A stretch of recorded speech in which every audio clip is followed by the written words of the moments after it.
Nah terus terang aja kalau kami berpendapat gugatan TPDIP ini sebenarnya ini dari segi politik dulu saya cerita. Ini sebenarnya nggak konsisten gitu ya.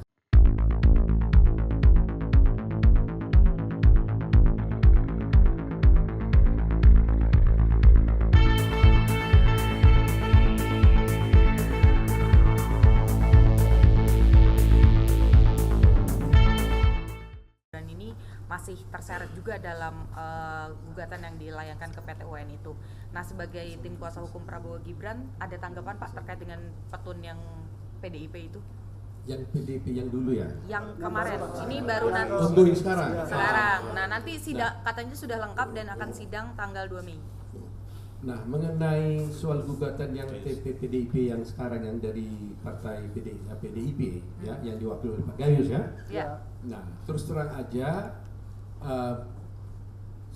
dari tim hukum Prabowo Gibran nanti mungkin kami berbagi tugas, bukan kami yang akan mewakilinya.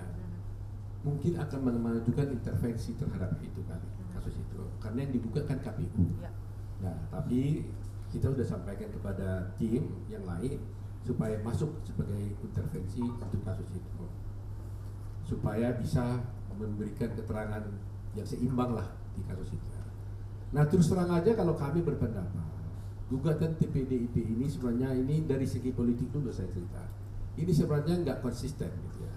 Di satu pihak Ganjar Pranowo dan Pak Mahfud sudah mengucapkan selamat kepada Pak Prabowo sebagai dan Gibran sebagai presiden. Tapi di satu pihak digugat lagi di pengadilan Petun gitu. Jadi kita nggak tahu yang sebenarnya yang mana yang benar ini, ya kan?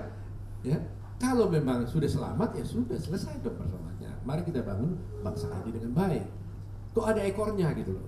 Jadi ada ekornya kan? Jadi ekornya ada pengadilan gitu loh. Nah, tetapi itu kita harus hormati. Ya, kita sebagai tim hukum Prabowo Gibran menghormati. Ya, karena mereka ucap selamat kita terima. Dan mereka menggugat juga, ya kita terima juga, kita akan coba lihat gitu. Nah dari segi hukum, menurut kami gugatan itu sebenarnya sudah tidak tepat, gitu. Karena bagaimana ya pengadilan TUN bisa menguji putusan MK? Kan dua lembaga yang terpisah. Kalau TUN, umpamanya PT TUN atau Mahkamah Agung menguji putusan daripada PT TUN yang di bawahnya, lembaga di bawahnya itu boleh-boleh saja. Tapi kan forumnya kan beda. PT TUN mau menggugat putusan bukan di MK. Itu bagaimana? Nah, di dalam petitum mereka saya baca kemarin, mereka ingin lagi mengatakan agar keputusan KPU itu dibatalkan. Kira-kira begitu ya persisnya. Ya, keputusan KPU itu dibatalkan. Kan ini tidak mungkin, kan ini sudah diuji di MK. Kan ini diuji. Nah, yang saya tahu kalau sudah menyangkut soal keputusan KPU itu kan ranahnya undang-undang pemilu, ya. Kalau undang-undang pemilu maka tentunya yang harus digugatnya itu melalui Bawaslu, ya kan? Nah kalau juga tetap juga paling tidak kalau dia tidak melalui Bawaslu, ya masa langsung ke PT UN. Biasanya kalau ada pelanggaran, ya maka harus dilakukan pengaduan ke Bawaslu. Kalau Bawaslu mereka tidak puas, bisa banding kepada TUN, Tata Usaha Negara ya PT TUN gitu. Setelah itu nggak puas lagi di PT TUN, baru ke Mahkamah Agung.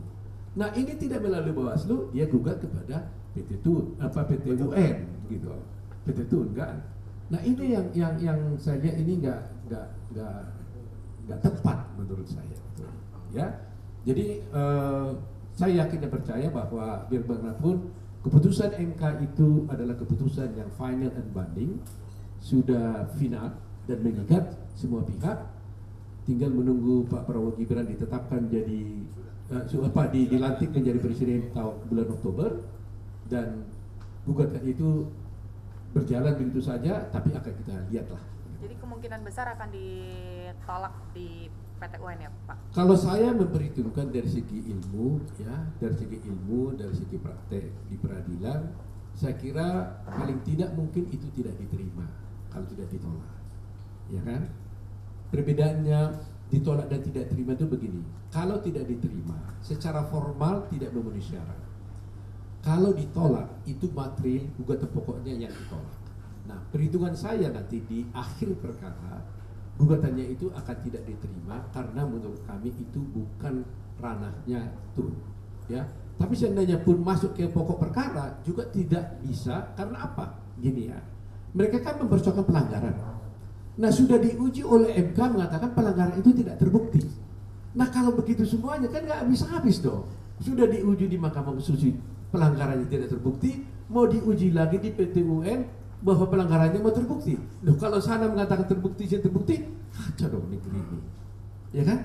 Jadi itu, karena di dalam gugatannya katanya kemarin Pak Prof Gayus dalam diskusi kami di Kompas TV, dia mengatakan bahwa ini adalah mengenai soal pelanggaran yang akan dilakukan, perbuatan melawan hukum katanya. Nah, perbuatan melawan hukum ini, pelanggaran itu sudah diputus, sudah dipertimbangkan oleh MK, jadi sudah final gitu loh. Hasilnya game is over lah menurut saya. Oke. Gitu ya. Ya, terima kasih ya. Terima kasih.